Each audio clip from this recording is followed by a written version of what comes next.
Hello friends, स्वागत है आपका फिर एक बार हमारे ऑफिशियल स्टडी अड्डा चैनल में।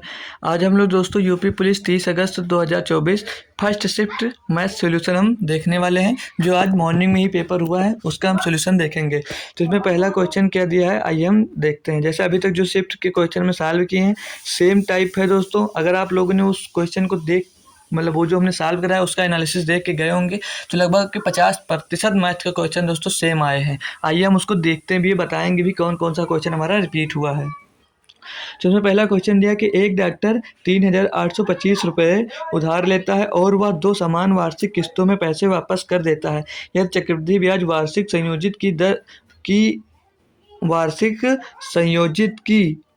दर 4% है, तो प्रत्येक किस्त का मूल्य ज्ञात कीजिए। तो हम देखेंगे दोस्तों, ब्याज की दर जो दे रखी है वो हमको क्या दे रखी है, 4% की दर दी गई है यहाँ। ठीक है, 4% की फ्रैक्शन वैल्यू दोस्तों जो होती है वो 4/100 होगी। तो 4/100 को हम 1/25 लिख लेंगे। ठीक है, 4/100 को हम 1/25 लिख लेंगे। इतना यहाँ पर समझ में आ गया दोस्तों।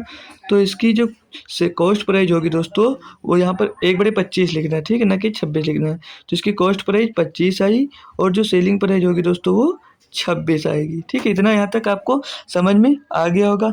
तो हम कैसे करते थे, अगर चक्रवृद्धि ब्याज होती थी तो अगर 2 वर्ष का देता था तो एक बार इसका स्क्वायर कर देते थे। तो 25 का स्क्वायर कितना हो जाएगा दोस्तों, 625। थोड़ा दूर दूर लिख लेंगे। ठीक, 25 और ये 26। ठीक है, अब 2 साल की बात कर रहा था तो इसका स्क्वायर कर देंगे। तो 25 का स्क्वायर यहाँ पर क्या मिलेगा दोस्तों, हमको 625 मिलेगा। और 26 का स्क्वायर होता है 676। अब हम क्या करते थे, ऊपर और नीचे जो किस्त होती थी उसको हम बराबर करते थे। मतलब समान किस्त वापस कर रहा है, यहाँ पे लिखा हुआ है। तो ऊपर हम 26 का मल्टीप्लाई करेंगे। तो ऊपर जब 26 का मल्टीप्लाई करेंगे तो इस साइड में भी हम 26 का मल्टीप्लाई दोस्तों कर देते हैं। अब इसको हम जब सॉल्व करेंगे तो यहाँ से हमको क्या मिल जाएगा, इधर देख लेंगे। 25 छक्के 150 का जीरो हासिल आया। 15 25 दूना 50, 50 और 15 65, यानी कि इधर 650 आ गया। और इधर 26 का इससे गुणा करेंगे तो 676 ही आएगा। और नीचे यहाँ पे हमको 625 दिया गया था। तो ये दोनों इसकी उसकी कॉस्ट प्राइस आ गई इस साइड वाला, और इस तरफ है उसका मतलब जो वो वापस कर रहा है 676 रुपये के। तो इसके बराबर की वैल्यू दी गई है। तो 650 और 625 जोड़ेंगे दोस्तों, तो यहाँ पर क्या मिल जाएगा हमको, 1275 मिल जाएगा। ठीक है, 1275। और 1275 की वैल्यू यहाँ पर दी गई है। 1275 इक्वल टू दिया है 3825 रुपया। हमें यहाँ पर वैल्यू निकालनी है 676 की, मतलब वो 676 उसको वापस कर रहा है। तो 676 इक्वल टू क्या हो जाएगा, इसको सॉल्व करेंगे हम जब, तो 3825 बटे में 675 और गुणे में हमारा आ जाएगा यहाँ पर कितना, सिर्फ बटे में 1275 आएगा, क्योंकि 600 हमें 76 की वैल्यू निकालनी है। तो ठीक है, 1275 और गुणे में 676, हमको 676 की वैल्यू यहाँ से निकाल कर दिखानी थी। अब हम दोस्तों देख सकते हैं किस से कटने वाला है। तो 1275, 12 3 36 और 75 क्या 125, 225। तो ये 3 बार दोस्तों यहाँ से कट रहा है। तो 1275 का नंबर 1275, 1275 3,825। अब 676 को 300 आप लोग गुणा कर देंगे। तो 3 छक 18 के 8 हासिल है आपके पास। 1 3 7 21, 21 और 1 22। 3 छक 18 के 8 हासिल है 1 3 7 21 और 1 22, 22 का 2 हासिल है 2 6 3 18 2 20, यानी कि 2028 रुपये की उसकी 2 किस्त होने वाली है, समान किस्त। अब 2028 रुपये हमको ऑप्शन नंबर ए में दिया गया है, तो हमारा ऑप्शन नंबर ए एकदम सही जवाब होगा। तो दोस्तों ये क्वेश्चन हमारा एकदम सही हो गया। तो आपका आंसर 2028 आ गया। जो भी बच्चा इसको टिक कर आएगा उसका क्वेश्चन एकदम सही रहा होगा। अगला क्वेश्चन दिया है, वह छोटी से छोटी संख्या ज्ञात कीजिए जो 24, 48 और 60 से पूर्णतया विभाज्य हो। तो दोस्तों ये आसान सा क्वेश्चन है। इसका एलसीएम निकालना है, मतलब छोटी संख्या नहीं, लीस्ट कॉमन फैक्टर हमें यहाँ पर निकाल कर दिखाना है। तो हम अच्छे से पता है संख्या, पहले देख लेंगे हम। संख्या दी गई है 12, 48 और 60 दी गई है। तो हमने क्या सीखा, इसमें से पहले हम बड़ा नंबर ले लेते हैं, तो बड़ा नंबर यहाँ पर दिया गया हमको 60। अब इनके मल्टीपल जो होंगे, 12 का मल्टीपल क्या होगा, 12 इसमें पूरी तरह से 12 पंचे 60, तो 12 को छोड़ देंगे, 48 को देखेंगे, तो 48 को लिख सकते हैं 12 गुणे में 4, 12 गुणे में 4 लिख सकते हैं, तो 12 चौको 48 आ जाएगा, तो 12 पंचे 60, तो यानी 5 बचेगा, तो 4 नहीं आ रहा था, तो 4 से इसमें गुणा कर देंगे, तो 4 का गुणा होगा 60 का गुणा होगा 4 से, तो 4 से हम 24 लिखेंगे, पीछे 0 लगा देंगे, यानी कि 240 हमारा ऑप्शन नंबर एकदम भी सही जवाब होगा। जो स्टूडेंट का ये PDF है दोस्तों, वो एकदम सही आंसर इसका देकर आया, 240 इसका LCM होगा। इतना आसान क्वेश्चन आ रहा है। फिर क्वेश्चन एक हमको दिया है, सेना का एक अधिकारी अपने सैनिकों को 12, 15, 16 और 18 की पंक्ति में खड़े होने की व्यवस्था करना चाहता है। यदि वह चाहता है कि वे एक ठोस वर्ग में व्यवस्था करें तो न्यूनतम सैनिकों की संख्या क्या होगी। ठोस वर्ग व्यवस्था मतलब क्या कह रहा है वो, यानी कि लंबाई और चौड़ाई बराबर हो, जैसे कि रो, और जितनी रो हो उतनी ही उसकी कॉलम होनी चाहिए। तो कंप्लीट स्क्वायर इसमें निकालने को हमसे कह रहा है। तो देखते हैं इसमें दोस्तों, पहले संख्या, इसमें भी हमको LCM ही निकालना है। तो संख्या दी गई है कितनी, 12 और 15, फिर दी गई है 16, और फिर एक संख्या दी गई है 18। तो हमने पीछे जैसे LCM निकाला था, कैसे बड़ी संख्या ली थी, तो बड़ी संख्या यहाँ पर क्या है, 18, ठीक है। फिर मल्टीप्लाई करेंगे, इसका हम मल्टीपल देखेंगे, तो 12 का मल्टीपल क्या बन सकता है, 12 को हम 4 गुणे 3 लिख सकते हैं, नहीं 6 गुणे 2 लिख लीजिए, बड़ा मल्टीपल 6 गुणे 3, तो 6 इसमें मिल जाएगा दोस्तों, किसमें, 6 गुणे 2 होगा, 3 नहीं होगा, 6 गुणे 2, 6 दूनी 12, ठीक। तो 6 इसमें आपका 18 में मिल जाएगा, 2 नहीं मिलेगा तो 2 का मल्टीप्लाई कर दीजिए। फिर 15 का क्या लिख सकते हैं, 3 गुणे 5 लिख सकते हैं। तो 3 जो है दोस्तों यहाँ पर 18 में मिला, 5 नहीं मिल रहा है, तो आप यहाँ पे 5 का गुणा कर दीजिए। 16 को क्या लिख सकते हैं, 16 को 4 गुणे 4 लिख सकते हैं हम, तो 4 गुणे 4, तो 2 एक बार यहाँ मिल रहा है, 2 एक बार यहाँ मिल रहा है, ठीक है। तो 4 एक बार नहीं मिल रहा है, तो 4 का मल्टीप्लाई कर देंगे। अब इसको सॉल्व करेंगे हम जब, तो यहाँ पर कितना आ जाएगा हमको, 18 दूना 36, 36 चौके 36 चौके 36, 36 फिर 5 चौक 20, 36 गुणे 20 हो जाएगा, 36 दूना 72, तो 7220 मिल जाएगा। हमें कंप्लीट स्क्वायर बनाना है, तो यहाँ पर 2 का गुणा नहीं करेंगे, 2 का गुणा करने से हमें यहाँ पे 1440 मिल जाएगा, लेकिन वो जो कंप्लीट स्क्वायर पूछ रहा है वो हमें यहाँ पर नहीं मिलेगा दोस्तों, ठीक है दोस्तों। तो 2 से नहीं, हम इसमें 5 का जब मल्टीप्लाई करते हैं तो हो जाता है, 5 से मल्टीप्लाई करेंगे तो कितना आएगा, 5 सौ 9 5 दूनी 10, 5 7 35 और 1 36, यानी कि 3600 जो होगा वो इसका पूर्ण स्क्वायर बनेगा। तो 3600 न्यूनतम सैनिकों की संख्या क्या होगी, 3600 संख्या होगी, तब वह रो और कॉलम, जितनी रो होगी उतनी ही कॉलम उसके बनेगी, ना कि ऑप्शन नंबर इसका 1440 होगा, ठीक है। तो ऑप्शन नंबर हमारे यहाँ पर एक जो दोस्तों है बी एकदम सही जवाब होने वाला। अब हमारा अगला क्वेश्चन दिया, दो संख्याओं का योगफल 36 है और उनका मासापा मतलब HCF इन संख्याओं के HCF हमको 4 दिया, तो इन संख्याओं के कितने युग्म संभव हैं। तो दोस्तों इस टाइप का क्वेश्चन पहली बार आया है पहले शिफ्ट में, बट आसान होता है। तो सिर्फ पूछा गया है, तो हम देखेंगे HCF जो होता है उनके योग के बराबर, तो HCF होगा तो जो संख्याएं होंगी उन संख्याओं HCF का मल्टीपल होगा। तो पहली संख्या मान लेते हैं 4A और दूसरी संख्या मान लेते हैं 4B इज इक्वल टू कितना दिया यहाँ पर 36। तो यहाँ पे 4 कॉमन लेंगे तो A + B और यहाँ पर 4 इसके डिवाइड में आ जाएगा, तो हो जाएगा यहाँ पर कितना 9। अब 9 आ गया तो 9 के कितने मल्टीपल बन सकते हैं, कितने संख्याओं के कितने युग्म संभव। तो यहाँ पे वो युग्म निकाल कर दिखाने हैं जो दोस्तों जिनका HCF 1 होता हो, ठीक है। तो पहला हमें जो युग्म बनेगा वो 1 + 8 बन जाएगा, तो 1 + 8 बराबर 9 हो जाएगा। दूसरा बन जाएगा 2 + 7, 7 2 9 हो जाएगा।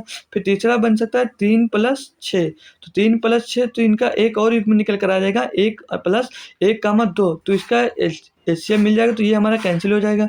फिर अगला 4 + 5 हो सकता है, जी सर 4 + 5 हो सकता है। अगला 5 + 4 होगा, 6 + 2 रिपीट होने लगेगा। तो यहाँ पर पहला एक ये मिल गया, एक ये मिल गया, एक ये मिल गया, तो ऐसे कितने युग्म मिल गए दोस्तों, यहाँ पर ऐसे 3 युग्म मिल जा रहे हैं। तो ऑप्शन नंबर हमारा सी एकदम यहाँ पर सही जवाब होगा, तो इसका आंसर सी हो गया। हम अब अगला क्वेश्चन देखेंगे। इसमें दोस्तों हमसे कहा है कि एक रेलगाड़ी 23.6 किलोमीटर प्रति घंटे की चाल से एक प्लेटफार्म को 30 सेकंड में पार करती है।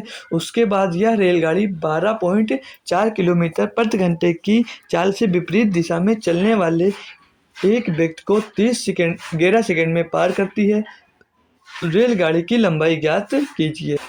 तो इसमें दोस्तों हमको ना प्लेटफार्म की लंबाई दी गई है, ना ट्रेन की लंबाई दी गई है। तो जैसे मैं अगर ट्रेन की लंबाई पता करनी है तो प्लेटफार्म की लंबाई पता हो, या प्लेटफार्म की लंबाई पता करनी होती है तो ट्रेन की लंबाई पता होनी चाहिए। तो इसमें ना तो दोस्तों हमें ट्रेन की लंबाई दे रखी है, ना तो हमको प्लेटफार्म की लंबाई दे रखी है। तो हम क्या करेंगे, इसमें दिया है कि आपको आदमी की चाल दे रखी है और आपको ट्रेन की चाल दे रखी है। मतलब आदमी की चाल कितनी 11 सेकेंड, और ट्रेन की चाल भी हमको यहाँ पर, आदमी की चाल और ट्रेन की चाल हमें यहाँ पर दे रखी है। तो हम इससे इसको ज्ञात करेंगे। तो कितने सेकेंड में पार करते हैं यह पता है। तो हम क्या करते हैं, ट्रेन की लंबाई नहीं निकाल सकते, तो यहाँ पर प्लेटफार्म की लंबाई को सीन नहीं करना है। तो हमें लंबाई जो जो प्लेटफार्म की लंबाई दे रखी है उसका कोई सीन यहाँ पर नहीं होने वाला है। तो हमें पता है दूरी बराबर क्या होता है दोस्तों, चाल गुणे समय, मतलब क्या, स्पीड इंटू टाइम। तो यहाँ पे स्पीड कितनी दे रखी है दोस्तों, 23.6 और 12.6। तो स्पीड हमें यहाँ पर जोड़ लेंगे। तो 6 4 10 का 0, हासिल आया 1, पॉइंट लगा देंगे, 3 और 2 5 और 1 6, 2 और 1 3, यानी कि 36 आ गया। तो यहाँ पर जो पॉइंट के बाद दिया दोस्तों पॉइंट 0, तो इसे हटा देंगे, यानी कि टोटल इसकी लंबाई क्या आ गई, 36 यहाँ से हमको मिल गई। अब आगे क्या कहा है कि इसे 11 सेकेंड में वो आदमी को पार कर देती है, लेकिन यहाँ पे हमें दे रखा है किलोमीटर प्रति घंटा में। तो इसे मीटर पर सेकेंड में बनाने के इसमें हम 5/18 से दोस्तों यहाँ पर हम मल्टीप्लाई कर देंगे। और जो यहाँ पर दिया 11 सेकेंड, तो उसको 11 सेकेंड में आदमी को पार करती है, तो 11 से इसमें हम मल्टीप्लाई कर देंगे दोस्तों। अब इसका हम आंसर यहाँ से निकाल लेंगे। तो 11 का मल्टीपल देखकर आप आंसर दे सकते हैं। तो 11 दाम 110 हमारा ऑप्शन नंबर भी सही है, लेकिन हम कैलकुलेट यहाँ से कर सकते हैं, कोई खास कैलकुलेशन नहीं है। तो 18 का नंबर 18, 18 दूना 36, 2 का गुणा 5 होगा 10, तो 10 गुणे 11 आ गया। तो 10 गुणे 11 क्या हो जाएगा, 110 मीटर इसका सही जवाब हो जाएगा, जो कि ऑप्शन नंबर हमको बी में दिया गया था। तो बी हमारा एकदम सही जवाब हो जाने वाला दोस्तों। तो ये भी क्वेश्चन कंप्लीट हो गया। हम अगला क्वेश्चन देखते हैं दोस्तों। इसमें क्या कहा है कि एक ट्रेन 6 किलोमीटर प्रति घंटे और 5 किलोमीटर प्रति घंटे की गति से ट्रेन की समान दिशा में चल रहे दो पुरुष को पार करने में क्रमशः 11 सेकेंड और 10 सेकेंड का समय लेती है। ट्रेन की गति ज्ञात कीजिए। पिछले वाले में क्वेश्चन की तरह ट्रेन की लंबाई निकाल ली है यहाँ पर, लेकिन हमको ट्रेन की लंबाई दे नहीं रखी है। तो यहाँ पर क्या दिया, फिर वही फार्मूला होता है हमारा, distance is equal to speed into time. ये फार्मूला यहाँ पर भी फॉलो होने वाला है। तो लंबाई दोस्तों, ट्रेन की जो लंबाई है वो समान है, तो मतलब दे रखा है एल बराबर, हमको एल बराबर क्या दे रखा है, एल बराबर क्या देखा है, ट्रेन की लंबाई हम यस मान लेते हैं, ठीक है। तो दे रखा है एस। तो पहली ट्रेन एक आदमी को कितनी देर में पार कर देती है दोस्तों, 11 सेकेंड में। और गति इसकी कितनी है, 6 किलोमीटर। तो गति समय मतलब दिया, तो 6 किलोमीटर 6 इसमें घटा देंगे और गुणा इसमें किससे कर देंगे, हम 11 का मल्टीप्लाई कर देंगे दोस्तों। यहाँ पर दूसरी लंबाई की बात कर रहा है, और दूसरी लंबाई में भी यस की स्पीड नहीं दी गई है। तो यस माइनस 5 किलोमीटर प्रति घंटे है, तो 5 किलोमीटर समय दिया, उससे फिर मल्टीप्लाई ये कितनी देर में पार कर जाता है, 10 सेकेंड में। 10 से यहाँ पर मल्टीप्लाई कर देंगे हम, ठीक है। अब इसमें कह रहा है कि ट्रेन की गति समान है, तो इनको हम बराबर रखेंगे, तो 11 एस हो जाएगा, माइनस 11 छक्के 66 हो जाएगा, बराबर में 10 यस हो जाएगा, माइनस 10 बचे 50 हो जाएगा। यहाँ पे 10 यस लिखना है, ठीक है, माइनस में 10 बचे 50। अब इसको हम सॉल्व कर लेंगे। अब हम इसको सॉल्व करेंगे दोस्तों। सॉल्व करने पे हमें मिल जाएगा 11 में से 10 एस जाएगा, तो बचेगा 1 यस, और यस बराबर कितना आ जाएगा, स्पीड इक्वल टू 66 में से 50 निकल जाएगा, तो 16। मतलब स्पीड कितनी आ गई दोस्तों हमें, 16 किलोमीटर प्रति घंटा की स्पीड हमें यहाँ पर आ गई, जो कि ऑप्शन नंबर आपको ए में दिया गया है। ये एकदम इसका सही जवाब हो जाने वाला है। तो क्वेश्चन में हमसे क्या पूछा है, ध्यान देंगे। कुछ मजदूर एक कार्य को 150 दिनों में पूरा कर सकते हैं, लेकिन 15 मजदूरों की अनुपस्थिति के कारण इसे 165 दिनों में पूरा किया गया। तो मजदूरों की प्रारंभिक संख्या ज्ञात करनी है। मतलब कुछ मजदूर एक कार्य का हमें पता नहीं है, तो कार्य मान लेते हैं हम कितना, एक्स, कितने दिनों में पूरा कर सकते थे, 150 दिनों में, ठीक।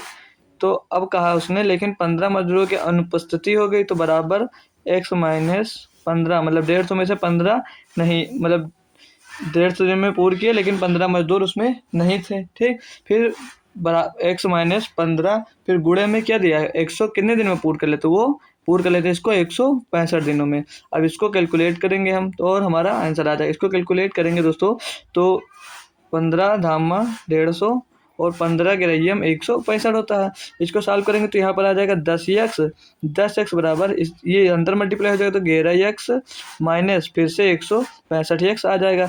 165 हम इस साइड ले आएंगे 165 और 10 इस साइड जाएगा तो घट जाएगा तो बचेगा x। तो x बराबर कितना आ गया आपको 165। तो क्या कह रहा था इसमें कि प्रारंभिक संख्या कितनी थी, तो मजदूरों की प्रारंभिक जो संख्या थी दोस्तों वो थी 165 मजदूरों की। ठीक है, तो आई होप ये क्वेश्चन भी आपको समझ में आ गया होगा। हम अब अगला क्वेश्चन देखते हैं। इसमें दोस्तों हमसे कहा गया है कि ए बी को 10% वार्षिक दर की साधारण ब्याज पर 30,000 रुपये उधार देता है। 5 वर्षों के बाद बी बकाया राशि का निपटान करने के लिए 40,000 रुपये और एक घड़ी लौटाता है। तो घड़ी का मूल्य ज्ञात करें, मतलब 40,000 रुपये तो लौटाया, उसके साथ में एक घड़ी लौटाई, तो उसको ब्याज के रूप में कितने रुपए प्राप्त हुए। तो देखते हैं दोस्तों, क्वेश्चन टफ नहीं है, आसानी से हम इसको कर सकते हैं। ठीक है, तो 10% वार्षिक ब्याज था 5 वर्षों के लिए और ब्याज हमारी साधारण थी, तो 5 गुणे 10 यानी कि 50% हमारी टोटल ब्याज इसको मिलने वाली है 5 वर्षों में। ठीक, रुपए कितने थे यहाँ पर हमको 30,000, तो 30,000 का हम 50% निकाल लेंगे और 30,000 का 50% 1/2 यानी कि 15,000 होता है। ठीक, 15 कितना होता है 15,000 होता है। ठीक, 30,000 का 50% 15,000 होता है। उसने कहा कि बकाया राशि को निपटान करने के लिए, मतलब 30,000 उधार लिया, 15,000 ब्याज हो गई, तो टोटल कितना हो गया दोस्तों, इसमें 30,000 हम और ऐड कर देंगे तो टोटल हो गया कितना 45,000 रुपये। अब 45,000 रुपये में से वो 40,000 रुपये निपटान करने के लिए 40,000 रुपये और एक घड़ी लौटाता था, मतलब 40,000 रुपये उसने नकद दिया तो 40,000 इसमें से हम घटा देंगे। 40,000 घटाएंगे तो कितना बचेगा यहाँ पर 5,000, और यहाँ पर तो घड़ी दे दिया कि इस 5,000 रुपये की जगह पर उसने घड़ी दिया, तो उसने घड़ी का ही मूल्य पूछा है, तो घड़ी का मूल्य हो जाएगा दोस्तों 5,000 रुपये, जो कि ऑप्शन नंबर हमको ए में दिया गया है दोस्तों। तो ये भी क्वेश्चन आप लोग इतनी आसानी से कर लिए। अब हम अगला क्वेश्चन करते हैं। इसमें कहा दोस्तों ए और बी एक कार्य को 10 दिनों में करता है। तो टाइम एंड डिस्टेंस का क्वेश्चन है दोस्तों, ये बहुत ही लप्पू सा क्वेश्चन दिया हमको। ठीक है, ए और बी एक कार्य को कितने दिनों में करते हैं 12 दिनों में, सॉरी 10 दिनों में पहले दिया है। फिर कहा बी और सी 15 दिनों में करते हैं, तो बी और सी जो है वो इसको मिलकर कितने दिन में कर लेते हैं 15 दिनों में। फिर कह रहा सी और ए मिलकर इसको कितने दिन में करते हैं 12 दिनों में, 12 दिनों में पूरा करते हैं। तो पूछ रहा है कि ए बी सी मिलकर इसे कितने दिनों में पूरा कर सकते हैं। तो इनका एलसीएम दोस्तों क्या हो जाएगा 12 पंचे 60 हो जाएगा, 60 एलसीएम हो जाएगा। ठीक है, तो एलसीएम 60 हो गया जब हमारा, तो ए बी मिलकर एक दिन में कितने काम करेंगे 10 60, और बी सी मिलकर एक दिन में कितने काम करेंगे 15 चौको 60, सी और ए मिलकर एक दिन में कितना काम करेंगे 5। तो टोटल काम कितना हो गया दोस्तों 15 और ये सब 2-2 बार मिल रहे हैं, तो 15/2, तो 15/2 हो जाएगा ए बी सी का मान। ए बी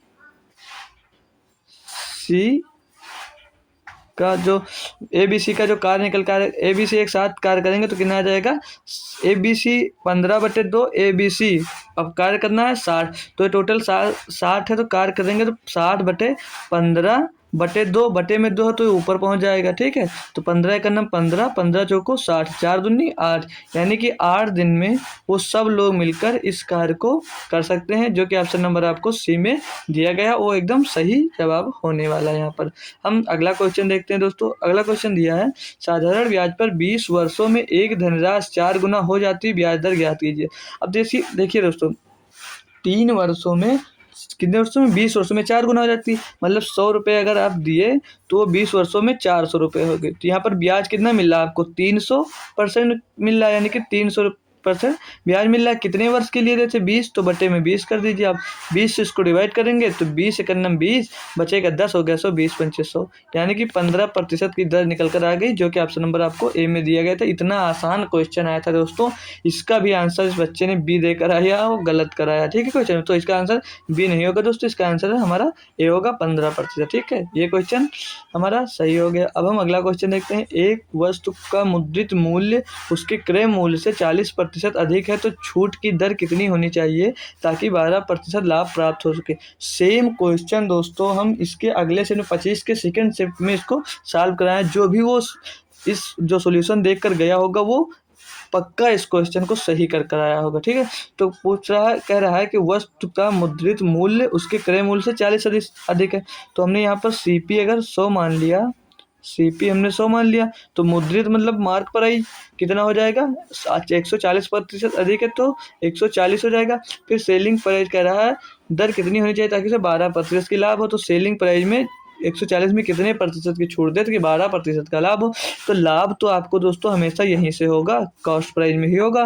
तो 12% का लाभ कमा रहा तो कितना हो जाएगा, 112 रुपये।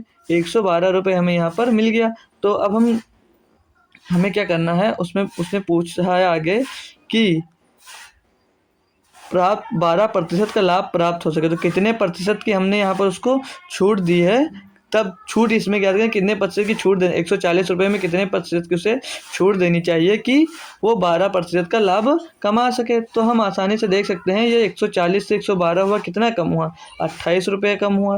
किसमें दोस्तों कम हुआ, 140 रुपये में कम हुआ। गुणे में आप 100 कर देंगे और इसे कैलकुलेट कर लेंगे, हमारा आंसर आ जाएगा। तो यहाँ पर देख सकते हैं दोस्तों, जीरो से ये जीरो कैंसिल, ये जीरो कैंसिल, ये जीरो नहीं कैंसिल होगा, एक जीरो कैंसिल होगा, एक जीरो यहाँ से कैंसिल हो जाएगा। 14 का नम 14, 14 दूना 28, तो 2 धामा 20, यानी कि हमारा कितना आ जाएगा, 20% इसका सही जवाब हो जाएगा। अगर वो 140 रुपये में 20% की छूट दे रहा है तो इसको 112 रुपये में वो भेज सकता है। हमारा ऑप्शन नंबर ए एकदम सही जवाब होगा दोस्तों।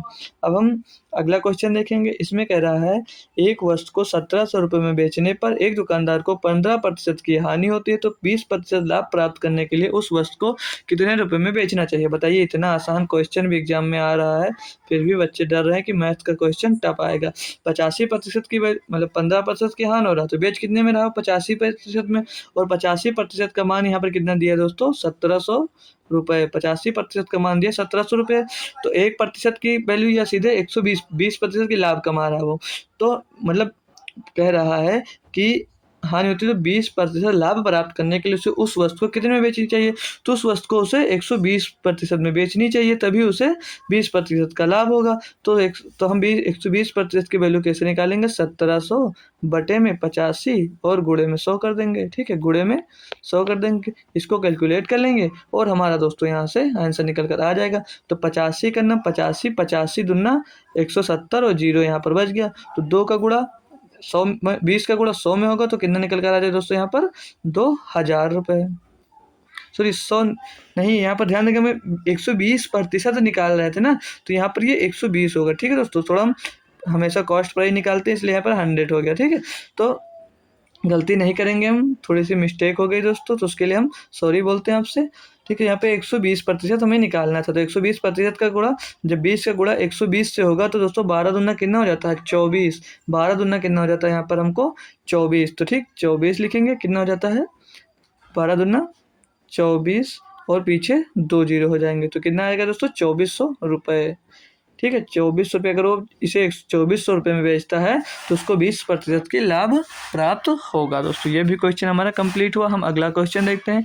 इसमें कहा एक पुस्तक विक्रेता ने एक पुस्तक को 10% हानि पर बेचा, यदि वह इसे 180 रुपये अधिक पर बेचता तो उसे 10% का लाभ होता। पुस्तक की कीमत ज्ञात कीजिए। देखो दोस्तों, मतलब जब वो 10% की हानि में बेच रहा था तो 90 में बेच रहा था, ठीक, और जब 10% के लाभ पे बेचा तो उसको 110% पे बेचा, तो इन दोनों के बीच का डिफरेंस कितना हो गया, 20%। ठीक है, 20% का डिफरेंस आ रहा है और 20% की वैल्यू यहाँ पर दे रही है वो 1080 रुपये। तो हमें पूछ क्या रहा है कि पुस्तक की कीमत ज्ञात कीजिए, यानी कि 100% का मान पूछ रहा है।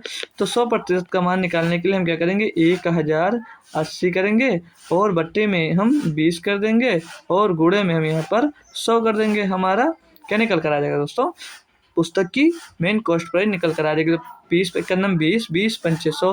अब 5 से हम दोस्तों इसमें गुणा करेंगे तो 5 शून्य 0, 5 अट्ठे 40 का 0, हसीला 4, शून्य 4 का 4 हो जाएगा, 5 शून्य का फिर 5 का 5, यानी कि टोटल जो पुस्तक की कॉस्ट प्राइस निकल कर आ रही है दोस्तों यहाँ पर वो हमारी 5400 रुपये निकल कर आ रही है। तो ये भी दोस्तों आसान सा क्वेश्चन था, बट इसमें कुछ स्टूडेंट्स मतलब बच्चे लोग भटक जाते हैं और गलत आंसर कर कर आ जाते हैं दोस्तों। तो आई होप ये क्वेश्चन भी आपको समझ में आ गया होगा। हमारा अगला क्वेश्चन दिया, एक परीक्षा में 8 छात्रों द्वारा प्राप्त अंकों का औसत 5.1 था। तो 8 छात्रों का प्राप्त औसत अंक दोस्तों 5.1 था, ठीक, बराबर अभी कैलकुलेट करते हैं। फिर कहा है 9 अन्य छात्रों का 6.8 औसत था। तो अन्य 9 छात्र थे तो उनका औसत कितना था दोस्तों, उनका औसत था 6.8, ठीक। फिर आगे कुछ बोला है कि था तो 17 छात्रों का औसत अंक क्या थे। तो इसको कैलकुलेट करेंगे दोस्तों। तो 9 और 17 छात्रों हैं तो 8 पंचे 40, ठीक। तो ये हो जाएगा कितना 40.8। यहाँ पर 40.8 हो रहा है तो बीच में हम पॉइंट दोस्तों लगा लेंगे कि कितना हो रहा है यहाँ पर 40.8, क्योंकि वहाँ पर एक अंक बाद दशमलव दिया तो ये 40.8 लिखा है, ठीक है। यहाँ पर ध्यान दीजिए। फिर आगे बोल रहा है कि 9 का गुणा किससे हो रहा है, 6.8 से 9 8 72, 72 के 2 आ गया, हासिल आया आपके पास 7, 9 6 54, 54 में दोस्तों 7 जुड़ेगा तो हो जाएगा 61। तो ये आ गया 61.2।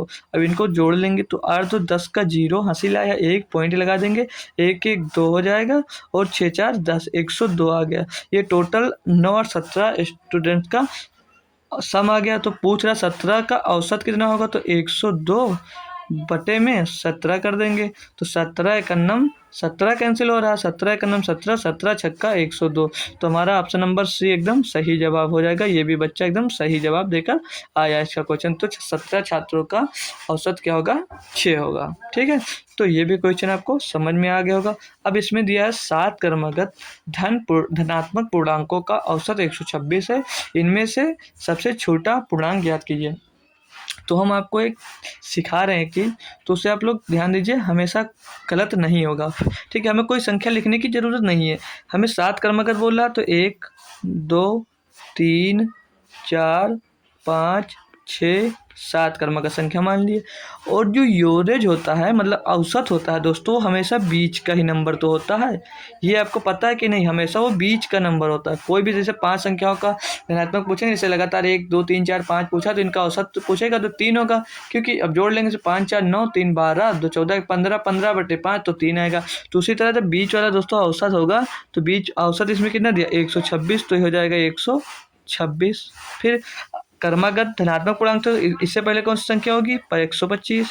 इससे पहले कौन सी संख्या रही होगी दोस्तों, 124।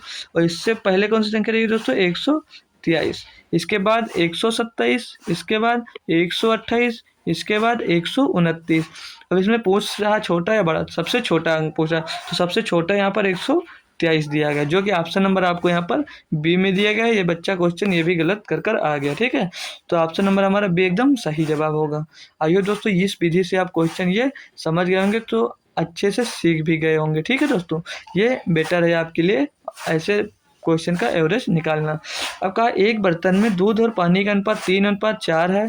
यदि हम 10 लीटर दूध और 10 लीटर पानी मिलाते हैं तो अनुपात 4:5 हो जाता है। तो प्रारंभ में मिश्रण की कुल मात्रा मौजूद थी, बताइए। बिल्कुल इजी दोस्तों क्वेश्चन आ रहे हैं यहाँ पर। मिल्क और वाटर का रेशियो तो पहले दिया था 3:4, फिर 10 लीटर दोस्तों पानी और दूध मिलाने के बाद रेशियो कितना हो गया, 4:5, ठीक है। तो कितना बढ़ गया, 1 बढ़ गया।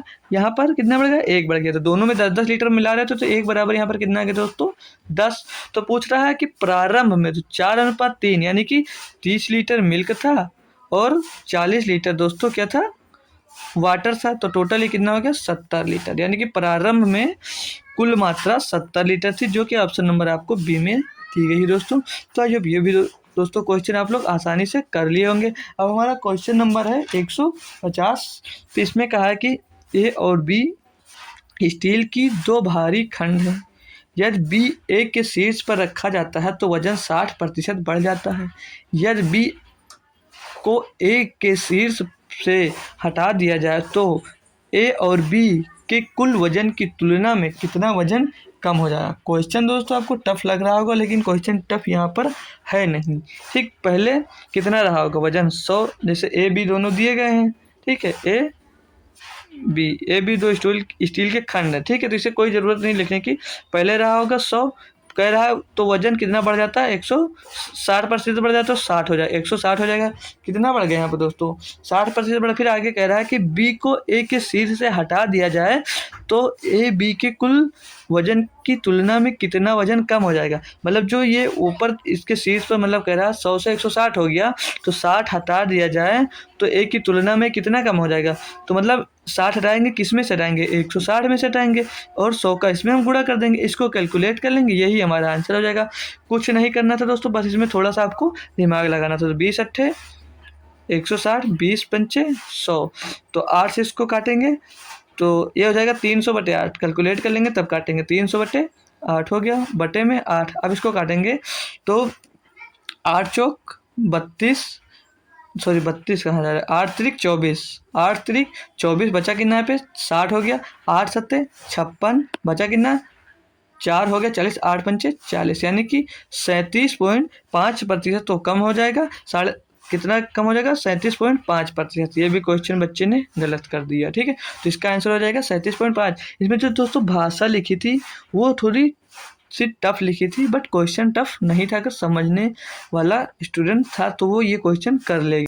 क्वेश्चन दिया है, एक आयताकार मैदान की लंबाई और चौड़ाई क्रमशः 8:7 के अनुपात में है। साइकिल पर सवार एक व्यक्ति इस मैदान के परिमाप के अनुदिश 28.8 किलोमीटर प्रति घंटा की गति से 2.5 मिनट में एक चक्कर पूरा करता है। मैदान का क्षेत्रफल ज्ञात कीजिए। तो दोस्तों क्वेश्चन आसान है बट आपको टफ लग रहा होगा क्योंकि ये क्वेश्चन है थोड़ा सा टफ, हम इसको कह सकते हैं। तो ये लंबाई चौड़ाई दिया 8:7 में, तो हम इसको 8x मान लेते हैं और इसको दोस्तों 7x मान लेते हैं, ठीक है। इसको 7x मान लेते हैं। तो जो इसका पैरामीटर निकल कर आएगा दोस्तों वो कितना हो जाएगा 30x, यानी कि 30x।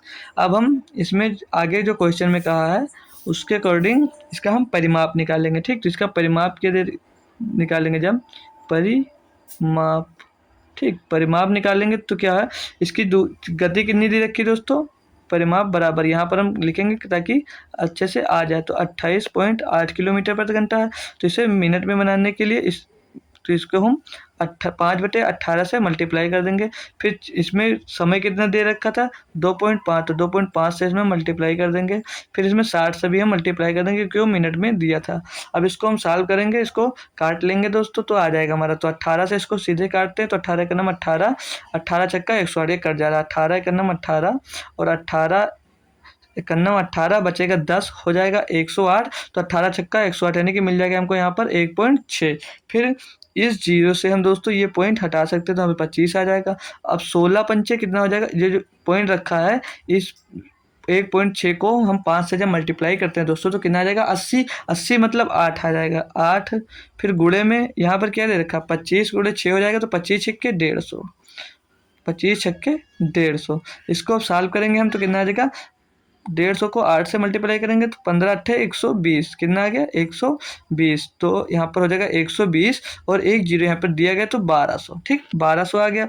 फिर हमें निकालना है यहाँ पर क्या था, तो हमको जो 30x का मान निकल कर आया दोस्तों, 30x का मान निकल कर कितना आ गया 1200। तो हम इसको कैलकुलेट कर लेंगे अगर तो ये x का वैल्यू यहाँ से निकल आएगा। तो 30 एकन्नम 30, 30 चौक 120, यानी कि यहाँ पर x की वैल्यू जो निकल कर आई, x की वैल्यू वो कितनी निकल कर आ गई, x = 40 निकल कर आ गई। हमें ज्ञात यहाँ पर करना था मैदान का पूरा क्षेत्रफल। तो 7 का गुणा 8 से होगा तो कितना 7 8 56, तो 56x² हो जाएगा। कितना हो जाएगा दोस्तों 56x² हो जाएगा, 56x², ठीक। तो हमें 56x तो 40 की वैल्यू कितनी होती है दोस्तों, तो यहाँ पर हम लिखेंगे 56 मल्टीप्लाई 40 का स्क्वायर करेंगे तो हो जाएगा कितना 4 चौक 16, यानी कि 1600 रुपये, सॉरी 1600, ठीक है। कितना हो जाएगा 1600 हो जाएगा। अब 56 को हम 16 से मल्टीप्लाई करेंगे और हमारा आंसर यहाँ पर एकदम सही निकल कर आ जाने वाला दोस्तों। तो 16 छक पहले पीछे 2 जीरो हो जाएगा, ठीक। 16 छक्के 96 के 6 हासिल आपके पास आ गए 9, 16 पंचे 80 और 9 89। तो इसका आंसर जो दोस्तों होगा उसका मतलब क्षेत्रफल कितना आ जाएगा 89,600, और 89,600 हमको ऑप्शन नंबर बी में दिया 89,600 वर्ग मीटर इसका एकदम सही जवाब होगा दोस्तों। लगभग इसको 50% स्टूडेंट हम मान रहे हैं कि शायद छोड़कर आ गए होंगे क्वेश्चन। ये क्वेश्चन अगला दिया है, यदि पी और क्यू का अनुपात 5:6 है और क्यू और आर का अनुपात 14:15, तो पी आर का अनुपात बताइए। ये क्वेश्चन पूछा गया था दोस्तों, क्या ही बताएं। पी क्यू और आर का रेशियो पूछा गया था। इसका भी आज हम आपको एक शॉर्ट ट्रिक सिखाने वाला। पी क्यू का मान कितना दोस्तों है 5:6। फिर क्यू और आर का अनुपात कितना है 14:15। इतना समझ में आ गया। अब यहाँ पर जो खाली है तो जो यहाँ पर है, जिसे यहाँ पर 6 दिया है दोस्तों, यहाँ पर 6 दिया है तो इस साइड हम 6 लिख देंगे। अगर इस साइड अगर क्यू आर का मान दिया तो इस साइड भी हम 5 लिखते हैं। तो यहाँ पर 14 दिया है और यहाँ पर 14 दिया तो इस साइड आपको 14 लिख देना। ठीक है, अब इसको कैलकुलेट कर लेंगे, आप पी क्यू आर की वैल्यू मिल जाएगी। तो 14×5 दोस्तों 70 रेशियो 14×6 84 रेशियो 15×6 90। क्या ये मेथड आपको पता था दोस्तों पहले से? अब इसमें रेशियो किसका पूछ रहा है, पी और आर का पूछ रहा है। तो पी निकल कर आ गया दोस्तों यहाँ से कितना 70 और आर कितना निकल कर आ गया 90। तो 70:90 इनका रेशियो निकल कर आ गया। तो 7 0 0 कैंसिल हो गया, 7:9 इनका 7:9 इसका रेशियो आ जाएगा दोस्तों। इतनी आसानी से आप लोग कर सकते हैं, इसको आप सीख लीजिए, आप लोग इसको आसानी से कर सकते हैं। ठीक है, हम एक बार इसको रिपीट कर दे रहे हैं, शायद कुछ लोगों के लिए दोस्तों नया हो। पहले हम लिखेंगे पी क्यू आर, लिख देंगे पी और क्यू की वैल्यू दी गई थी 5:6। फिर आर, पी और आर का रेशियो क्या था 14:15 रेशियो। तो यहाँ पर जो खाली बचा वो इस साइड में जो होगा वही हम इस साइड में इधर लिख देंगे, और इधर का अगर खाली रह जाता है तो जो इस साइड में होगा दूसरे नंबर पर वो हम इस साइड में ले लेते हैं। अगर पी क्यू आर यस की भी वैल्यू होती तो इस साइड में बढ़ता अगर तो 15 ही बढ़ता। ठीक है, इतना ध्यान में रखिएगा। ये क्वेश्चन का आंसर 7:9 होगा। इस तरह से आप निकाल सकते हैं, बहुत ही आसान होता है और बहुत ही जल्दी आप इसको निकाल सकते हैं। तो एक दोस्तों डीआई का क्वेश्चन हमारे पास आ गया। इसमें क्या पूछा है हम देखते हैं। कह रहा है हमसे कि ऊपर दिया गया दंड आरेख बार चार्ट एक कंपनी द्वारा वर्षों में निर्मित 6 अलग अलग प्रकार के कारों का प्रतिशत दर्शाता है। यदि 2001 में पी प्रकार की कारों का उत्पादन 2000 के समान होता तो 2001 में उत्पादित पी प्रकार की कारों की संख्या होती। ध्यान दीजिए दोस्तों, इसमें कहा 2000 में कितनी कार उत्पादित हुई 35,000, 2001 में कितनी कार उत्पादित हुई 44,000। फिर कहा है, अब ध्यान दीजिए ये कितना था, ये पी क्यू आर एस के फॉर्म में दिया गया है जो इनका दिया है। तो पी कितना है दोस्तों 30%। पी कितना उत्पादन करता है 30%। 2001 का ये डाटा जो दे रखा है हमें 2000 पहले 1 का इसमें डाटा दिया गया है। ठीक है, तो 2001 में कितना कमाता दोस्तों 30%। फिर क्यों दिया, क्यों कितना कमा रहा है, क्यों यहाँ से यहाँ तक गया यानी कि वो 15% कमा रहा है, 15% के उत्पादन कर रहा है। फिर आर की बात कर रहा है तो आर 45 से कितने तक गया दोस्तों 65 तक गया यानी कि वो 20% उत्पादन कर रहा है। यश की बात आई तो यश यहाँ से कहाँ है 65 से 75 तक यानी वो 10% का उत्पादन कर रहा है। फिर आगे टी दिया है, टी कितना कर रहा है दोस्तों 75 से 90 यानी कि 15% का ये भी उत्पादन कर रहा है। फिर आगे दिया है यू दिया है जो वो 90 से 100 यानी कि ये 10% का ये उत्पादन कर रहा है। क्वेश्चन में ध्यान देना, कह रहा है कि दर्शाता है यदि 2001 में पी की कारों की उत्पादन संख्या 2000 के समान है, यानी मतलब 2001 में जो पी का उत्पादन है वो 2000 के समान है, इसके समान है। 2001 में जो पी का उत्पादन दे रहा है वो इसके समान है, तो पी की कारों की संख्या ज्ञात कीजिए। तो ये पी का उत्पादन इसमें कितना दे रहा है दोस्तों 30%, तो इसमें भी तो 30% बोल रहा है कि पी के 2000 के समान है। 2001 में पी उत्पादित पी प्रकार की कारों की संख्या 2000 के समान है दोस्तों। ठीक है, इसको हम समझाने के लिए इतना टाइम ले रहे हैं दोस्तों, अगर करना होता तो हम आसानी से इसको कर सकते थे। तो 30% है, तो हमें कह रहा है कि 2001 में उत्पादित पी की कारों की संख्या ज्ञात कीजिए। तो इसमें कितनी कुल टोटल कार उत्पादित हो रही थी दोस्तों 44,000, नहीं सो दोस्तों 4,40,000 कारों का उत्पादन हो रहा है। इसका हमें 30% निकाल कर यहाँ से दिखाना है। ठीक है, इतना आसान सा क्वेश्चन था, बस आपको थोड़ा सा भाषा पे ध्यान देना था। तो 1 0 से 1 खत्म, 1 0 से 1, 2 0 यहाँ से 2 0 ये कट गया। 3 से इसको डिवाइड करेंगे तो 3 शून्यम शून्य, 3 शून्यम शून्य, 3 शून्यम शून्य, 3 चौक 12 के 2 हंसिलाए 1, 3 चौक 12 और 1 13, 1,32,000 कारों के उत्पादन वो दोस्तों करता है, जो कि ऑप्शन नंबर आपको बी में दिया गया है। तो इसका ऑप्शन नंबर बी एकदम सही जवाब होगा। आसान सी दी थी बट आपको थोड़ा सा इसमें समझने की जरूरत थी दोस्तों। अगला दिया है नीचे दिए गए बार ग्राफ वर्ष 2013 में 13 के लिए विभिन्न व्यय श्रेणी में कंपनी के कुल व्यय का प्रतिशत विवरण दर्शाता है। मतलब ये 17.5% है, ये 10%, ये 15%, ये 7.5%, ये 7.5%, ये 25%, ये 17.5% दे रखा है। ठीक, अब हम आगे देखते हैं इसमें क्या कहा है। क्वेश्चन बोल रहा है यदि व्यय पर 2.55 करोड़ है तो परिवहन और कर पर व्यय के बीच का अंतर क्या है।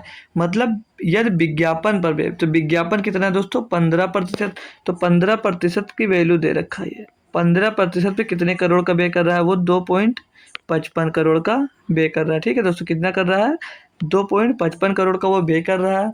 पूछ किसका व्यय कर रहा है, पूछ रहा है तो परिवहन और कर पर व्यय के बीच का अंतर। तो परिवहन और कर के बीच का अंतर दोस्तों यहाँ पर कितना है 2.5% का, 2.5% का।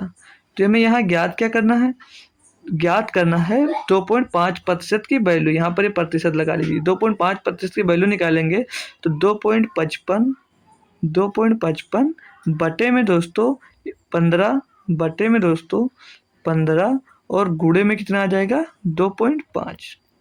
इसको आप लोग कैलकुलेट कर लीजिए और आपका आंसर यहाँ से हमें सही से मिल जाने वाला है। तो कैसे कैलकुलेट कर सकते हैं इसको, हम पहले 5 से अगर काटते हैं। ठीक, तो 5 3 15 और 25, तो ये आ जाएगा 0.5। ठीक, और इसको 3 से काटते हैं तो ये 3 अट्ठे 24 और कितना बचा यहाँ पर दोस्तों, बच कितना रहा हमारे पास, ये बच रहा है 3 1 15, तो 3 पचे 15। ठीक, तो 0.85 इसका आंसर आ गया।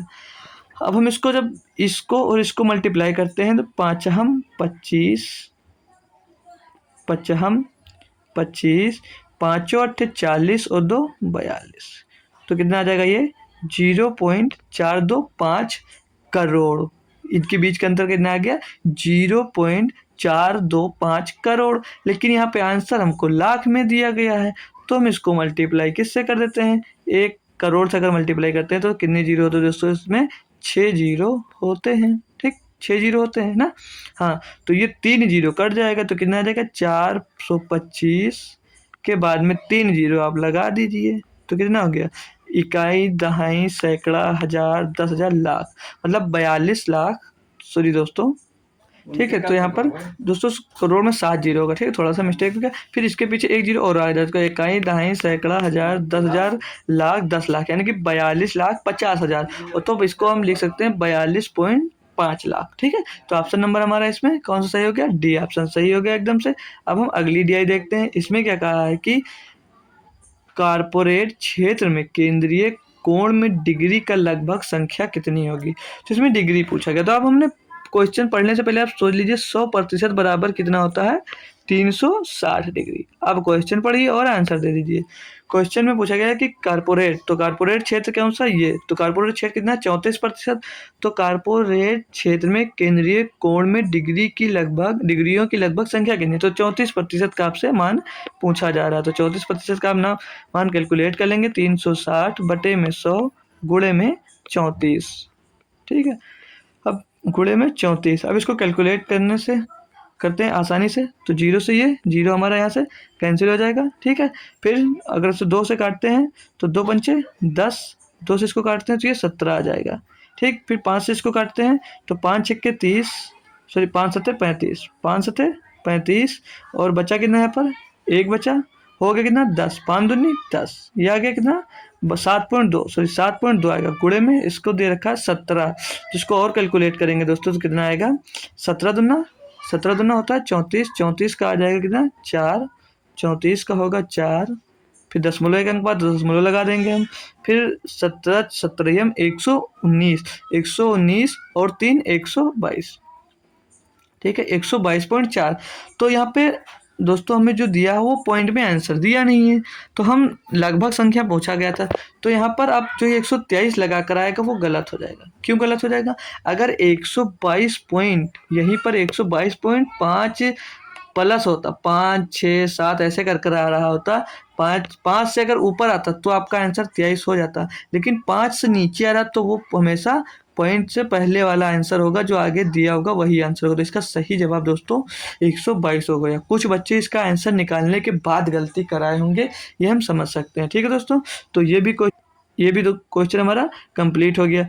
हमारे लगभग इसके सारे क्वेश्चन दोस्तों कंप्लीट हो चुके हैं। तो आई होप दोस्तों जो आज का सॉल्यूशन था ये भी पसंद आया होगा। इतना अच्छा सॉल्यूशन दोस्तों शायद आपको किसी प्लेटफॉर्म पे देखने को मिलता होगा। तो आज का जो सॉल्यूशन था वो हमारा कौन सा सॉल्यूशन था दोस्तों? 30 अगस्त का यूपी पुलिस का 30 अगस्त का फर्स्ट शिफ्ट था। ये दोस्तों कौन सा था? 30 अगस्त का फर्स्ट शिफ्ट था। अब हम अभी शाम में दोस्तों कौन सी शिफ्ट करेंगे? इसकी 30 अगस्त की ही 30 अगस्त की सेकेंड शिफ्ट करेंगे दोस्तों। 30 अगस्त की सेकेंड शिफ्ट भी अभी हम सॉल्व करेंगे दोस्तों शाम में ही। ठीक है, तो ये आपको पसंद में आ गया होगा दोस्तों। अगर यहाँ पे दोस्तों क्वेश्चन में आपको दिक्कत आ रहा है या कोई भी अंदर क्वेश्चन में आपको कोई डाउट आ रहा है तो आप हमसे डायरेक्ट पूछने के लिए दोस्तों आप हमें इस नंबर से कांटेक्ट कर सकते हैं 7238885498। ये हमारा नंबर है दोस्तों।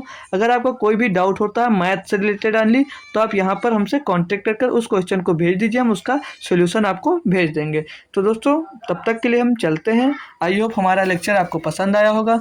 तो अगर दोस्तों आप हमारे चैनल पर पहली बार आए तो हमारे चैनल को सब्सक्राइब जरूर कर लीजिए, ताकि कोई भी एग्जाम्स हो तो उसका हम एनालिसिस कराएं तो उसका सॉल्यूशन आपके पास सबसे पहले पहुँच सके। तो तब तक के लिए धन्यवाद।